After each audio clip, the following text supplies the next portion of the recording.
İnci Nehri deltasında 55 kilometre. Dünyanın en uzun deniz köprüsünü arabayla geçmek kaç dakika sürer?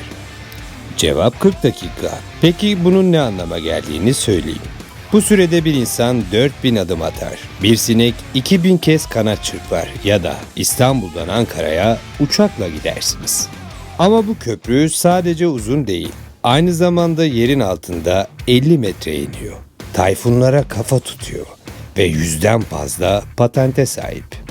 Bugün size bu mühendislik harikasını bilmediğiniz 3 sırrını açıklayacağım. Birincisi, köprünün ortasında neden hiç gemi yok? İkincisi, yapay adaların içinde ne var? Üçüncüsü, bu proje Çin'in sadece ulaşım değil, aynı zamanda teknoloji ve çevre stratejisinin nasıl bir parçası? Zamanlayıcınızı başlatın. Çünkü bu yolculukta sizi şaşırtacak çok şey var. Çin'in güney kıyısındaki İnci Nehri deltası dünyanın en yoğun deniz trafiklerinden birine ev sahipliği yapıyor. Ve tam bu noktada Hong Kong, Zhuhai ve Macao'yu birbirine bağlayan Hong Kong-Zhuhai-Macao Köprüsü uzanıyor. Toplam uzunluğu 55 kilometre. Bunu şöyle düşünün. Eğer bu köprünün üzerine Peugeot 308 marka bir arabayı yan yana dizerseniz tam 15.700 araba sığar. Ya da bir insanın adım uzunluğuyla yürümeye kalksa 68.000 adımda anca bitirebilirsiniz. Normal bir insan bu mesafeyi aralıksız yürüyerek 13 saatte tamamlar. Peki bu dev yapının maliyeti ne kadar? Tam 20 milyar dolar. Bu parayla 20 tane Boğaziçi Köprüsü yapabilir. 40 tane 3. Havalimanı terminal binası inşa edebilir. Ya da Mars'a gönderilmek üzere 5 tane uzay aracı üretebilirdiniz. Çin bu projeyi 2009'da başlattı. 2018'de de bitirdi. Tam 9 yıl sürdü. Bu süre zarfında 50 milyon ton çelik kullanıldı. Ağırlığını anlamanız için söyleyeyim. Bu 400 tane Eyfel Kulesi değil, güldürmeyin. 7 tane özgürlük heykeli ağırlığında. Projenin en zorlu kısmı sadece uzun olması değil. Köprünün geçtiği bölge dünyanın en yoğun gemi trafiğine sahip. Her yıl 100.000'den fazla gemi bu sulardan geçiyor. Ayrıca tayfun kuşağı üzerinde yılda ortalama 7 tropikal fırtına bu bölgeyi vuruyor. Mühendisler köprünün 8 büyüklüğünde depreme ve saatte 340 km hıza ulaşan rüzgarlara dayanması için çalıştı. Sonuç, köprünün ayakları 10 metre kalınlığında betonla kaplandı. Ama asıl zorluk Hong Kong Uluslararası Havalimanı'nın uçuş rotaları. Havalimanı o kadar yakın ki köprünün çok yükselmesi imkansızdı. Çünkü uçaklar alçak irtifadan iniş yapıyor.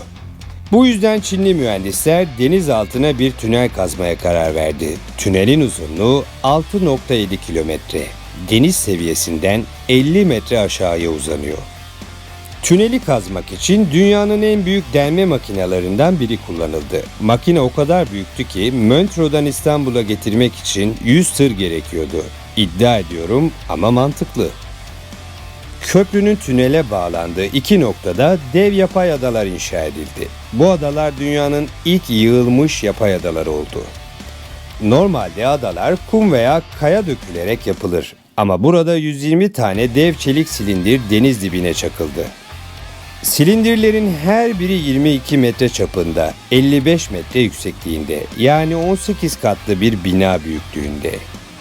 Silindirlerin içi toprakla dolduruldu ve üzerine yeşil alanlar, kontrol merkezleri inşa edildi.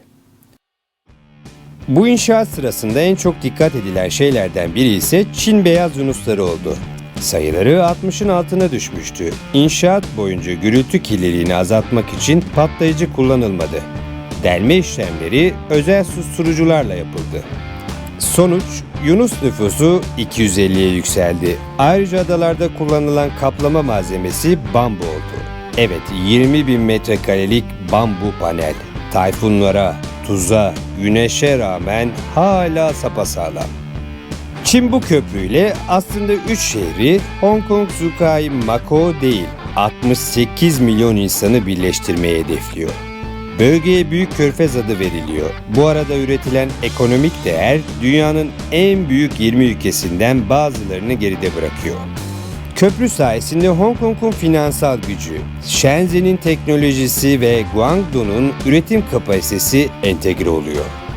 Ayrıca bu köprü, Çin'in Kuşak ve Yol İnisiyatifi'nin bir parçası olmasa da aynı mantıkla inşa edildi. Kendi teknolojisini geliştirerek ihracat yapmak. Projede kullanılan çelik, beton, tünel açma makineleri, bambu teknolojisi hatta trafik kontrol sistemleri tamamen yerli. Çin bu projede 1000'den fazla patent aldı. Bugün dünyada deniz köprüsü inşa edecek bir şirket Çin'e danışmadan iş yapamıyor. Türkiye'nin de köprüleri var, tünelleri var. Boğaziçi, Fatih Sultan Mehmet, Yavuz Sultan Selim, Osman Gazi, Çanakkale 1915. Ama hiçbiri bu köprünün ölçeğine yaklaşamaz. Bu proje bize şunları öğretiyor. Büyük düşünmek yetmez, teknoloji üretmek gerekir. Çin kendi betonunu, çeliğini, bambu panelini üretti. Türkiye'nin de benzer projelerde kendi malzemelerini üretmesi şart. Çevre dostu mega projeler daha sürdürülebilir. Yunusları bambuyu düşünen bir anlayış toplumun desteğini alır. Ulaşım projeleri ekonomik entegrasyon için bir araçtır. Bu köprü olmasa Hong Kong-Macao arası 4 saat, şimdi 40 dakika. İstanbul'da benzer bir entegrasyon için 3. köprü yeterli mi? Sizce Marmaray, Avrasya Tüneli, Üsküdar, İmraniye metrosu yeterli olacak mı? Yorumlara yazın. 20 milyar dolar, 55 kilometre, 9 yıl emek, beyaz yunuslar, bambu paneller. İşte Hong Kong-Zhuhai-Macao Köprüsü'nün bilinmeyen yüzü. Sizce Türkiye böyle bir projeyi kaldırabilir mi? Yorumlarınızı bekliyorum. Kanala abone olmayı, bildirimlerinizi açmayı unutmayın. Hype ve beğeni puanı da önemli. Bunları da unutmayın lütfen. Bir sonraki dev projede görüşmek dileğiyle. Kendinize iyi bakın, stratejik düşünün. Hoşça kalın.